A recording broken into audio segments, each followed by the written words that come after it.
What's up, everybody? Hope you're all doing great. In the next few minutes, this will be a little bit longer video. I kind of wanted to do something else. I've had quite a couple of requests asking me to kind of show how I do these analysis I do and these price predictions.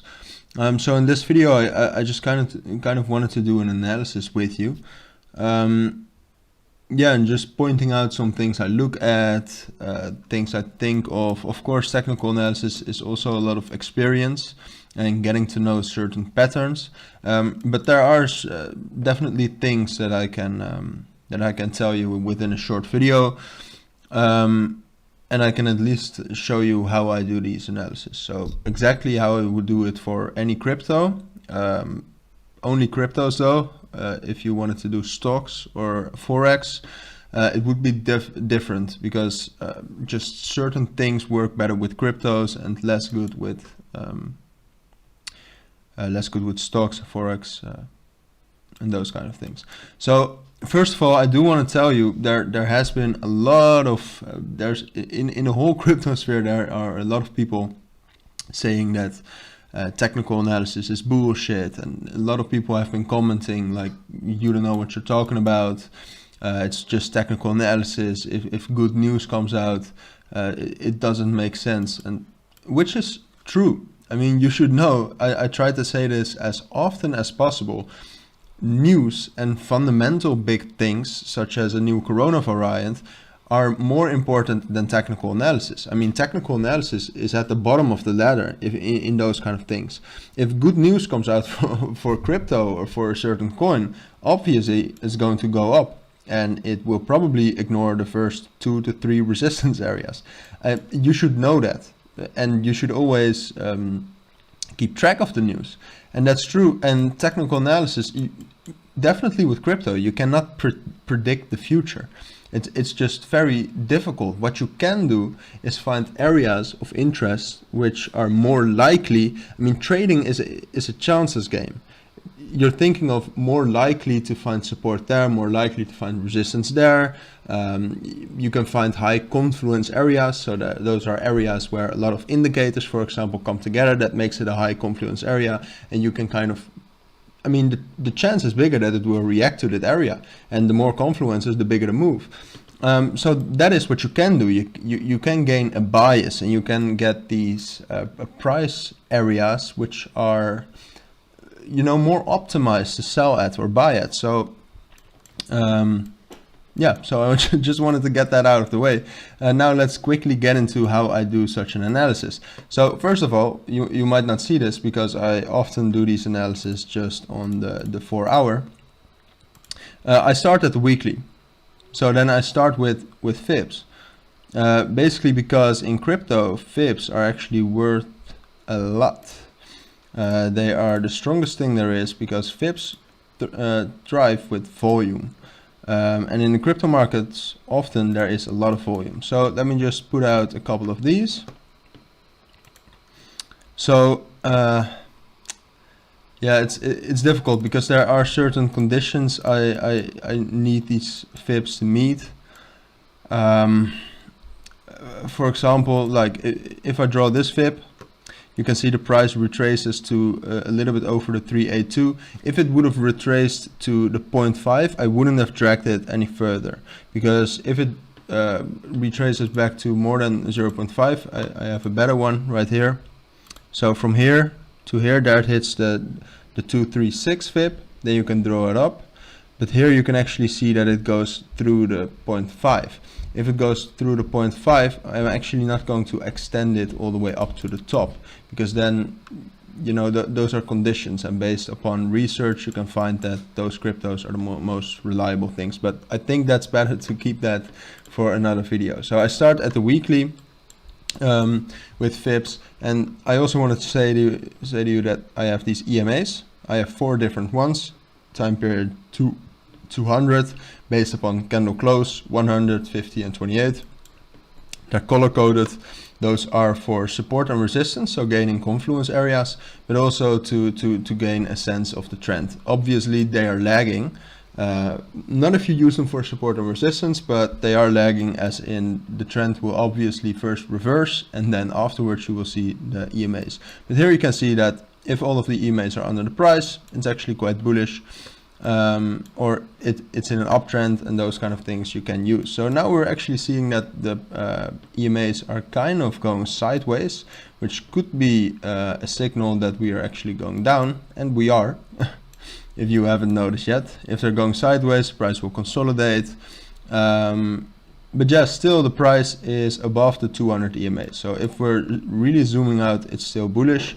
Here you can also see in the summer that the price, that the first two EMAs actually dropped down, and the 100 EMA went sideways, and still price went up. So that could still happen, but that's something else.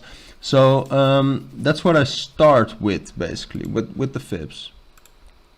Then I also have this one from there to there, and then you can already get kind of high confluence areas. I mean, here are two fibs which you would have already known, and the price with that bearish fundamental move found support at it. So what I then do is I draw trend lines. Trend lines, oh, this is still from the thumbnail. Trend lines are important also to gain confluences and less to determine trend. I mean, trend lines are more like good entry points most of the time. So I just put a start like at the I mean the longest ago, or I try to. Then I kind of just check tops, connect them with each other. That's really something you become good at. I mean, I would advise you to check some courses on babypips.com. It's more of a forex course, but still there are some good things to learn about all kinds of indicators and price action. So yeah, I'd advise you to, if you really want to trade, and day trading, I mean, I'd advise against it.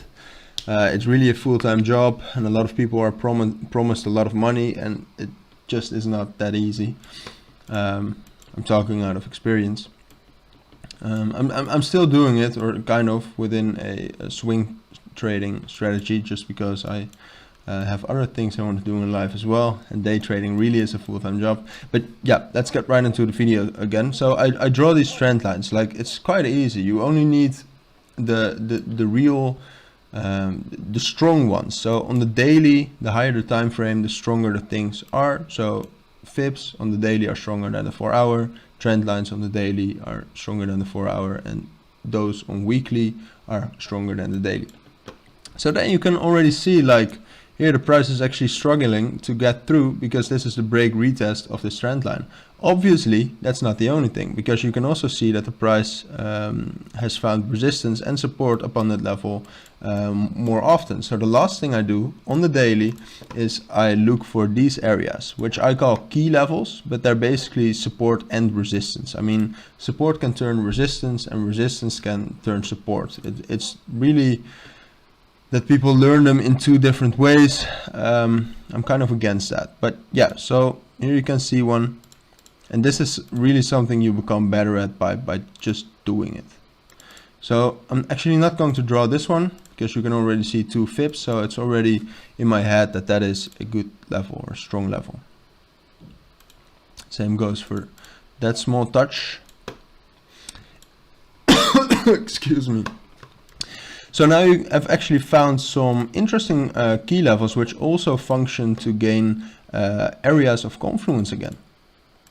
So if you have this together, this key level, together with the 200 EMA and these fibs, I mean, for example, this would be a very nice price area to buy from, and this could very well be the next support if we keep going down like this. Hopefully we aren't, but still. So yeah, basically that's how I do analysis. So this is really what it would look like in analysis to me, at least on a daily. Most often I switch to the 4-hour to kind of get a little bit of precise measurements, and then you also have to reset these trend lines sometimes, because trend lines are not set to a certain candle, or they are on the daily, but then they are set on a price, so you kind of have to adjust those, as you can see right here, if you want really precise entries. So yeah, you can see that this trend line actually broke and retested already. So that's quite bearish, and now we are at the retest of this trend line. So kind of what you do is you look at these important key levels, and here you can see that this was quite important, and when it actually broke, like we did just now, that means that the price, you gain a negative bias upon Ethereum, because it found resist or supported this all the time, and now it breaks. So then you kind of, I mean, it's difficult to explain, because it's more of a experience thing. I mean, you will find out that if that happens, price tends to do, I mean, now we're finding a break, a retest off of this. So there's a good chance, I mean, there's a good chance that we will find support off of there. But if we get back to this level, it's a strong level together with two trend lines. I mean, we're obviously going to see a negative hit off of this. And there comes, it's not obviously, but there's a high chance that we will find a hit off of it, and then we will at least go back to 3700, and from there it really depends on the touch off of this. If we have a strong touch such as this one, we might just go up there and do something like this, because that means that it's quite bullish, which increases the chance that we will actually get up to this key level again. And when a strong key level breaks, more often than not, it will break retest. So a break retest is something like this. So it breaks and it retests off of it. But again, that's really just chances, because more often when I do these analysis, I also say, like, if it does break, I'll become more bullish, just because if the price manages to break through that, I mean, that means that there is not a lot of seller pressure at that level, or there is a lot of buyer pressure and momentum, and then we might see something like this at least. But there, I want to stress again, there is no certainty in trading. It's just a chances game, and that's why I always try to give you multiple scenarios with conditions. And yeah, guys, I just advise you to do these things. You can just look them up, tradingview.com. You press at the right here, you click the plus, you want something like Ethereum, you look up the ticker, and then what I have is the Binance Ethereum against USDT, just because, and that's, I just wanted to tell you that as well, just because if you look at this and the volume of Ethereum traded on all the exchanges, you can actually see that the most volume is on Ethereum against USDT. So that's the most reliable thing. But that's how I do these analyses, and this will be a video that will be too short to actually explain everything. So if you have any questions about this video, about how I analyze about certain market structures, please let me know, because it's really more difficult than you think, or it's more difficult than I could explain in this video. You also, for example, have the 4000, that's a psychological support level.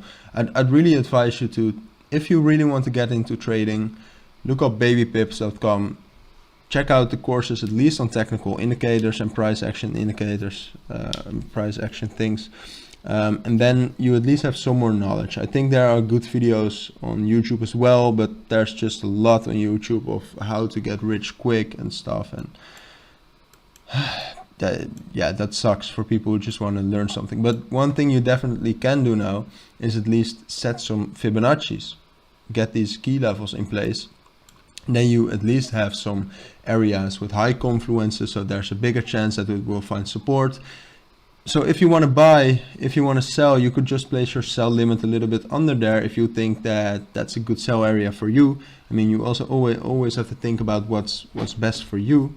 And for example, if you want to buy a crypto, you can set a buy limit a little bit above a level you think is strong, and then there is a chance that you will miss the bull run of that crypto, but that's part of the game. So yeah, that's basically this short a short introduction to do doing a technical analysis yourself on crypto, especially. Yeah, I could make this a short little series explaining some things more into depth, some formation, some different indicators. So if you want that, please let me know down in the comments. As I said earlier, if you want If you have any questions, please let me know down in the comments. And as for now, thank you all for watching and listening, and I hope to see you all in my next videos. Bye.